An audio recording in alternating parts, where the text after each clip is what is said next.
Hi, இன்றைக்கி வந்து சிம்பிளாக ஒரு பணியார ரெசிபி செய்ய போகிறேன். அதாவது இட்லி மாவு வச்சுட்டு இட்லி மாவு எடுத்திருக்கேன்.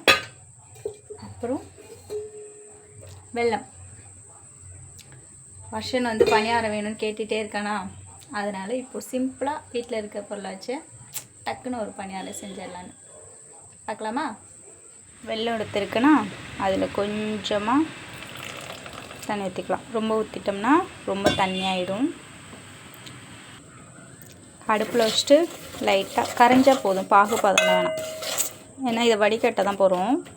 நான் இதில் கல் மண்ணெல்லாம் இருக்கும் இல்லையா, அதுக்காக மாவு எடுத்து வச்சுருக்கேன். இதில் இப்போ வந்து பாகு வடிகட்டிக்கலாம். வடிகட்டி வச்சு அப்போ பாருங்கள், தூசி வருது பாருங்கள், கருப்பாக எல்லாமே வடிகட்டிட்டேன் பாருங்கள். அவ்வளோதான், நல்லா மிக்ஸ் பண்ணிக்கிறேன். உங்களுக்கு எவ்வளோ தேவையோ அந்த அளவுக்கு இனிப்பு போட்டுட்டா போதும். பத்தலைன்னா இன்னும் கொஞ்சம் கூட போட்டுக்கலாம், நாட்டு சர்க்கரை கூட போட்டுக்கலாம். ஸோ நல்லா மிக்ஸ் பண்ணிவிட்டேன். இதில் உங்களுக்கு தேவையான ஏலக்காய் சேர்த்துக்கலாம். ஸோ அவ்வளோதான். மயில் பின்னாடி கற்றுறது சூப்பராக இருக்குது. ஸோ பனியார கல்ல வச்சாச்சு. மயிலா எங்க? ஆமாம், கேட்டுச்சு. இப்போ பனியார கல் சூடாயிடுச்சு. கொஞ்சம் கொஞ்சமாக எண்ணெய் விட்டுக்கலாம்.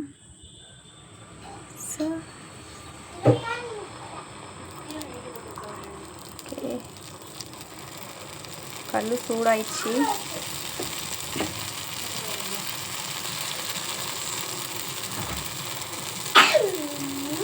என்ன வருஷன், உனக்காக பாரு.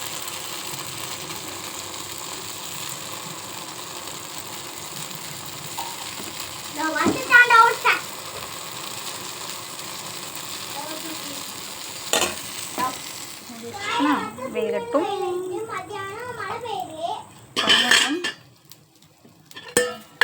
சூப்பராக வந்திருக்கு.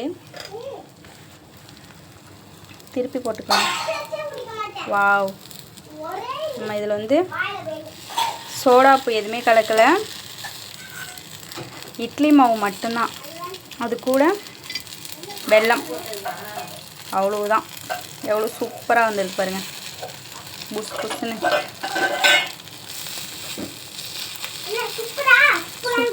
சூப்பராக வந்திருக்கு, வந்து பாரேன். என்ன ப்ரோ?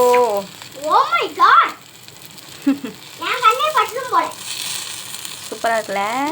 அந்த அளவுக்கு சூப்பராக இருக்கு. வேகட்டும் இந்த சைடும். ஸோ இப்போ ரெண்டு பக்கம் வெந்துருச்சு பாருங்கள். சூப்பராக எடுத்துடலாம் தனியாக எல்லாத்தையும்.